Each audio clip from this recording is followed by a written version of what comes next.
العلم هو النور الهادي والمفتاح لكل الخير من يرد الله به خيرا. بسم الله الرحمن الرحيم. الحمد لله رب العالمين والعاقبة للمتقين والصلاة والسلام على سيد الأنبياء والمرسلين نبينا محمد وعلى آله وأصحابه وعلى من تبعهم بإحسان إلى يوم الدين وبعد. گزشتہ سبق میں ہم نے دو کلیوں کے درمیان پائی جانے والی نسبت کے تعلق سے یہ بات پڑھی اور سنی تھی کہ دو کلیوں میں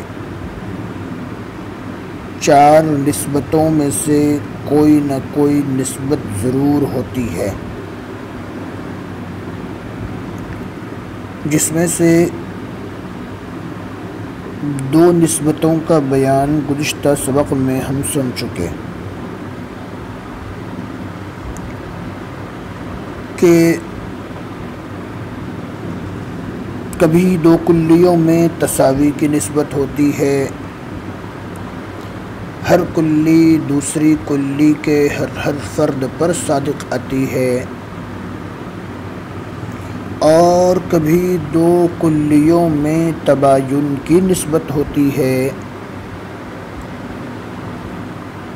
دونوں میں سے کوئی بھی دوسری کلی کے کسی بھی فرد پر صادق نہیں آتی۔ آج کے سبق میں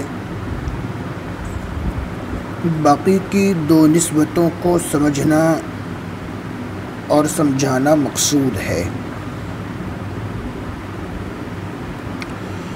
تیسری نسبت جو دو کلیوں کے درمیان پائی جاتی ہے یا پائی جا سکتی ہے وہ ہے عموم خصوص مطلق۔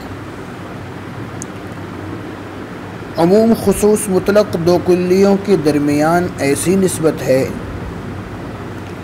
جس میں پہلی کلی یعنی ایک کلی دوسری کلی کے ہر فرد پر صادق آئے، لیکن دوسری کلی پہلی کلی کے ہر فرد پر صادق نہ آئے۔ گویا کہ ایک کے افراد عام ہیں، زیادہ ہیں، دوسرے کے افراد اس کی بنسبت کم ہیں، یا یوں کہہ لو کہ پہلی کلی افراد کے اعتبار سے بڑی ہے کہ جو دوسری کلی کے ہر فرد کو شامل ہے، دوسری کلی کا ہر فرد پہلی کلی کے افراد میں شامل ہے، لیکن دوسری کلی کا ہر فرد دوسری کلی پہلی کلی کے ہر فرد کو شامل نہیں ہے۔ جیسے انسان اور حیوان، انسان بھی ایک کلی ہے اور حیوان بھی ایک کلی ہے، اور ہمیں معلوم ہے کہ انسان کا ہر فرد حیوان کے تحت شامل ہے، لیکن حیوان کا ہر فرد یہ انسان کے تحت شامل ہوتا نہیں ہے۔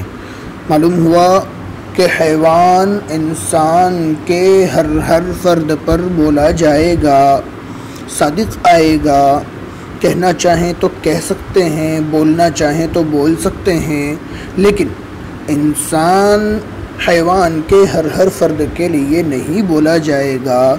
زید، عمر، بکر، خالد، ساجد، عبداللہ، عبد الرحمن وغیرہ جتنے ہیں ان سب کو حیوان کہہ سکتے ہیں، لیکن غنم، فرس، بقر، ابل، حمار، قرد وغیرہ جو ہیں ان کو ہم انسان نہیں کہہ سکتے۔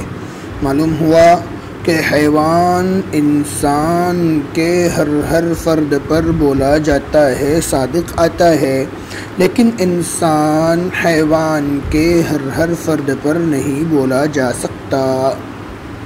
پہلی کلی یعنی کہ حیوان، اس کو اعم مطلق بھی کہتے ہیں، اور دوسری کلی یعنی کہ انسان، اس کو اخص مطلق کہتے ہیں۔ چوتھی اور آخری نسبت جو دو کلیوں کے درمیان پائی جاتی ہے وہ ہے عموم خصوص من وجہ۔ عموم خصوص من وجہ میں دو کلیوں میں سے ہر کلی دوسری کلی کے بعض افراد پر صادق آتی ہے اور بعض افراد پر نہیں آتی۔ مثال کی طرف تھوڑی سی آپ توجہ دیں گے تو انشاءاللہ العزیز بہت جلدی بات سمجھ میں آئے گی۔ عموم خصوص من وجہ یہ ہے کہ ہر کلی دوسری کلی کے بعض افراد پر صادق آوے اور بعض پر صادق نہ آوے، جیسے حیوان یعنی جاندار اور ابیض یعنی سفید میں عموم خصوص من وجہ کی نسبت ہے۔ تین مثالیں تقریباً یا تین مادے جس کو کہتے ہیں تقریباً یہاں بنیں گے۔ کچھ حیوان وہ ہیں جو حیوان بھی ہیں اور ابیض بھی ہیں، جیسے کہ گائے سفید بھی ہوتی ہے تو وہ حیوان بھی ہے اور ابیض بھی ہے۔ گویا کہ دونوں ایک دوسرے پر صادق آ گئے، حیوان بھی صادق آیا، ابیض بھی صادق آیا۔ ایک مادہ وہ بنے گا جس میں صرف حیوان صادق آئے گا، ابیض صادق نہیں آئے گا، جیسے کہ بھینس کالی ہوتی ہے، حیوان تو ہے لیکن ابیض نہیں ہے۔ تو اور ادھر سے جو ہے ایک مادہ اور افتراقی بنے گا کہ کپڑا، سفید کپڑا یہ ابیض تو ہے لیکن حیوان نہیں ہے۔ اب دیکھیے ابیض کے کیا ابیض کی ہم نے دو مثالیں پیش کی، پہلی مثال سفید گائے اور دوسری مثال کپڑا۔ تعریف ہم نے کی تھی کہ بعض افراد پر صادق آئے اور بعض افراد پر نہ آئے، تو گائے کے اوپر تو حیوان ہونا صادق آیا لیکن کپڑے کے اوپر حیوان ہونا صادق نہیں آیا، ایک کلی دوسری کلی کے بعض افراد پر صادق آئے۔ ادھر سے حیوان کی ہم نے مثال پیش کی تھی بھینس اور گائے، بھینس کالی ہوتی ہے اور گائے سفید، تو ابیض ہونا یہ گائے پر تو صادق آیا لیکن ابیض ہونا بھینس کے اوپر صادق نہیں آیا۔ پتہ چلا کہ ابیض جو کلی ہے وہ حیوان کے بعض افراد پر بولی جا رہی ہے اور بعض افراد پر نہیں بولی جا رہی۔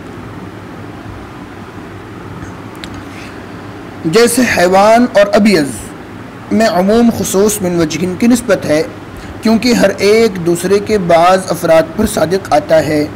مثلا سفید بیل حیوان بھی ہے اور ابیض بھی، کالی بھینس صرف حیوان ہے اور سفید کپڑا صرف ابیض ہے۔ جن دو کلیوں میں عموم خصوص من وجہ کی نسبت پائی جاتی ہے ان میں سے ہر ایک کو عام من وجہ اور خاص من وجہ کہا جاتا ہے۔ عام خاص من وجہ کہتے ہیں، عام من وجہ اور خاص من وجہ ایک اعتبار سے وہ عام ہے اور ایک اعتبار سے وہ خاص ہے۔ وصلی اللہ وسلم علی نبینا محمد وعلی آلہ وصحبہ وعلی من تبعہم بإحسان الی یوم الدین۔ ولا تعجل بالقرآن من قبل أن يقضى إليك وحيه وقل رب زدني علما۔